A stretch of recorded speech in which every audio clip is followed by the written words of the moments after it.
Nous avons tenu à organiser cette cérémonie que nous avons voulu sobre mais très solennelle avec nos deux équipes nationales représentatives qui étaient en compétition sur cette fin d'année 2019. D'abord les U20 qui nous sont rentrés avant-hier avec le titre de champion de la zone UFOA A, qui sont allés conquérir de haute lutte en Guinée face à des adversaires redoutables dont la Gambie qui détenait le titre, qu'ils ont éliminé en demi-finale, mais aussi le Mali qui nous avait battu en Coupe du Monde, en Coupe d'Afrique il y a quelques mois et que nous avons pu battre lors de cette finale. Et bien entendu la Guinée, pays organisateur, qui est souvent une équipe qui ne nous réussit pas.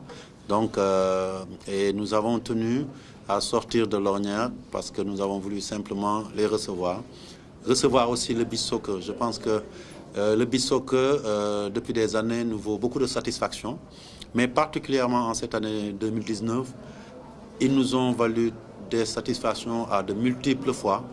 Depuis le début d'année, je dirais même la fin de l'année 2018, courant décembre 2018, ils étaient allés au Cap-Vert pour remporter les Jeux africains de plage, les premières de l'histoire.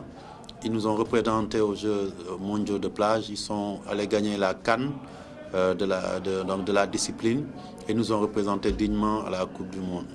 Je dois dire aussi que l'équipe U20 avait auparavant, il y a quelques mois de cela, gagné le tournoi UFOA B où nous étions invités. Et nous avons tenu un peu en guise de remerciement, de reconnaissance, mais surtout en guise d'encouragement à organiser cette cérémonie, non seulement pour qu'ils nous présentent les trophées, que les Sénégalais aussi voient ces équipes, ces jeunes, et cette équipe assez maintenant confirmée que l'équipe de beach soccer, avec leurs trophées, et puisse magnifier cela, et surtout qu'on puisse les encourager à redoubler d'efforts. Je pense que ces dernières années, et plus particulièrement ces 2 dernières années, le football sénégalais a quand même pris son envol de manière assez horizontale, parce que toutes nos disciplines, en tout cas, et toutes nos catégories sont en train de faire des pas de géant sur la scène continentale et mondiale. Et en cette fin d'année, il était important de marquer un arrêt, de montrer ce qui a été fait et surtout de nous projeter vers l'avenir. Et d'ailleurs, dans les discours des 2 capitaines et des coachs, ce qu'il y a lieu de retenir, c'est une sorte, malgré les performances réalisées, une sorte d'insatisfaction en disant nous voulons plus, nous voulons faire plus, nous voulons aller de l'avant. Et c'est dans cet esprit-là que nous voulons nous ancrer notre football. Et c'est dans ce sens-là que nous, en tout cas, nous demandons en tant que fédération à la DTN de travailler. Ils l'ont fait assez bien. On a eu une conjonction d'efforts, l'utilisation de l'expertise locale pour arriver à des résultats probants. Que ce soit les U17, l'équipe locale, l'équipe U20, l'équipe A. Nous avons fait des résultats probants. Le beach soccer, et même si on a eu des déceptions par rapport à certaines équipes comme les U23, le travail n'en avait pas été moins bien fait. Mais il se trouve qu'on ne peut pas forcément être bon partout. Et quand on prend sur 6 à 7 équipes, quand même, il y en a qu'un seul qui n'a pas pu faire des résultats, c'est-à-dire, et puis qui a une seule compétition tous les 4 ans, c'est l'équipe U23. Donc je pense aujourd'hui que nous sommes sur la bonne voie. De la même manière pour l'équipe féminine, nous sommes sur les mêmes bases que les autres équipes, c'est-à-dire nous avons rajeuni l'équipe, nous sommes en train de travailler, la DTN a donc mis en place un staff pour pouvoir reconstruire à la base. Parce qu'aujourd'hui, on a compris les vertus du travail à la base et surtout du travail durable pour construire des équipes solides qui vont à la conquête du temps perdu d'abord, mais aussi du continent et du monde. Pour ce qui concerne l'équipe de beach soccer, chaque joueur a reçu 1 million de francs. Donc, plus les autres membres de la délégation, le staff dans son ensemble, la délégation, donc, et ce qui fait un montant de 20 500 000 francs. Pour l'équipe nationale U20 aussi, c'était une prime de victoire de 1 million de francs. Donc, ce qui fait pour l'ensemble de la délégation 29 250 000 francs. Et pour les 2 équipes nationales, le total est de 49 750 000 francs. Donc à peu près presque 50 millions qui ont été débloqués en guise de prime. Parce qu'il s'agit aussi de les motiver, de leur montrer que la fédération à côté aussi de l'État, parce que ces films sont sortis par la fédération, mais il faut savoir qu'aujourd'hui, comme on dit en Wolof, feccu xale bu neexee waajur yi ñoo jàpp ci mbagg yi, l'État nous accompagne. Vous avez vu le directeur de cabinet du ministre à nos côtés, donc nous tenons aussi à les remercier le ministre, remercier le chef de l'État. Et en tout cas, c'est ce montant-là que nous avons mobilisé pour ces 2 tournois. Étant entendu qu'à chaque fois qu'une équipe nationale est sortie, nous avons maintenant pris l'habitude de les récompenser. Quand l'équipe locale a gagné le trophée UFOA, donc des nations à Dakar, ils ont reçu à peu près globalement 2 500 000 par personne. Donc ce qui montre aussi, en dehors des préparations qui sont beaucoup améliorées, parce qu'aujourd'hui nos équipes sont en permanence en regroupement, nous essayons de mettre en place des grilles de motivation assez fortes pour que nos joueurs puissent aller à la performance et quand ils font des résultats, qu'on puisse les récompenser à la hauteur de leur performance. Donc je pense qu'il fut un temps où l'État prenait tout en charge, que ce soit l'équipe A, les petites catégories, accompagné aussi au niveau local. De plus en plus, c'est vrai, en ce qui concerne les autres catégories, je pense que le ministre l'a toujours lui-même répété, la fédération essaie quand même de jouer sa partition, d'être plus autonome. Et aussi, le DSC l'a dit tout à l'heure, nous travaillons avec l'État, je dirais, en partenariat. Et à chaque fois, on discute. Quand l'État peut faire, il fait. Quand il ne peut pas, nous faisons.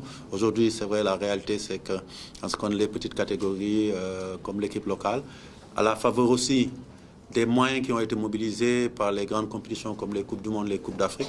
Et si l'État n'avait pas accompagné dans ces Coupes du Monde, dans ces Coupes d'Afrique, on n'aurait pas engrangé ces montants qui nous permettent de le faire. Donc, je pense que nous mutualisons et quand nous faisons, c'est ce que j'ai dit tout à l'heure, j'estime que l'État fait. Mais bien entendu, aujourd'hui, nous, les 2 seuls points où nous attendons l'État qui puisse encore faire plus que ce qu'il fait actuellement, ils ont fait beaucoup, je les remercie pour ça, ces 2 aspects. Et bon, je pense que le programme est en place. C'est les infrastructures. On se plaît à le répéter. Aujourd'hui, il urge, justement par rapport aux bons résultats qui sont faits avec l'équipe A, avec les autres équipes, qu'on puisse retrouver nos stades d'antan, le stade Demba Diop, le stade Léopold Senghor, mais aussi que le programme que le président a prévu en vue des JOJ nous permette d'avoir encore beaucoup plus d'infrastructures. Et je pense que ça, c'est le premier point. Et l'appel aussi que je lance au chef de l'État, à ce niveau-là aussi, c'est que l'État puisse nous aider au niveau du football local, que ça soit en moyen direct à travers les ligues professionnelles, mais aussi la ligue amateur. Aujourd'hui, nous sommes un secteur qui est plein de vitalité, qui crée des emplois. Donc, autant l'État se met au chevet de certains secteurs économiques de ce pays pour les aider, autant le football qui peut être une vitrine, un secteur qui peut véhiculer une image forte du pays, pourrait être aidé dans le cadre du programme donc, du PSE pour pouvoir donner plus de moyens aux clubs, notamment les clubs professionnels, mais aussi au football amateur pour qu'on puisse, pendant quelques années, avoir un programme qui puisse nous permettre de nous hisser au niveau des grands clubs africains, mais surtout développer le football local qui puisse atteindre le même niveau que l'équipe A. Donc, l'autre chose aussi, c'est voir comment l'État peut insister les sociétés privées, les sociétés nationales, les agences à accompagner le football. C'est ce qu'on demande. Aujourd'hui, je pense que les autres catégories, en termes de prise en charge avec nos centres et tout, on ne paye plus l'hôtel, mais c'est la fédération qui supporte. Et Maya Sinmar, le DTN est là, il sait que chaque regroupement, tout à l'heure, avant le point de presse, il m'a soufflé pour l'équipe féminine en me disant, maintenant c'est elle qui reste, il faut qu'on fasse. Chaque semaine, c'est au bas mot, 3 millions en termes de restauration seulement. Mais après, il y a tous les coûts induits de la prise en charge de nos centres. C'est des frais d'hôtel qu'il faut calculer en moyenne à peu près 5 millions pour une semaine de regroupement. Donc on tourne autour de 8 millions par semaine, ouais, 10 millions par semaine et par équipe nationale. Des fois, on est obligé, quand plusieurs équipes sont en regroupement, de les loger alentour. On loue des espaces. Donc, et de sorte qu'on est en train même de penser à construire un autre bâtiment d'hébergement à l'intérieur du centre de Toubab Diala pour pouvoir augmenter la capacité. C'est énorme en coût. Et donc, c'est sur ces aspects-là que l'État peut nous accompagner. Nous avons aujourd'hui une assiette foncière de 20 hectares. Il y a des projets qui sont là-bas, des terrains, de l'hébergement, mais nous espérons que l'État va nous accompagner. Mais en ce qui concerne les compétitions internationales, je peux dire aujourd'hui que si nous en sommes arrivés là, c'est grâce à l'État parce que pendant que c'était difficile, c'est l'État qui nous a accompagnés. C'est l'État qui nous a accompagnés aux compétitions de Coupe du Monde de Cannes pour qu'aujourd'hui on puisse, avec les retombées de ces compétitions, pouvoir avoir une certaine autonomie pour les autres catégories.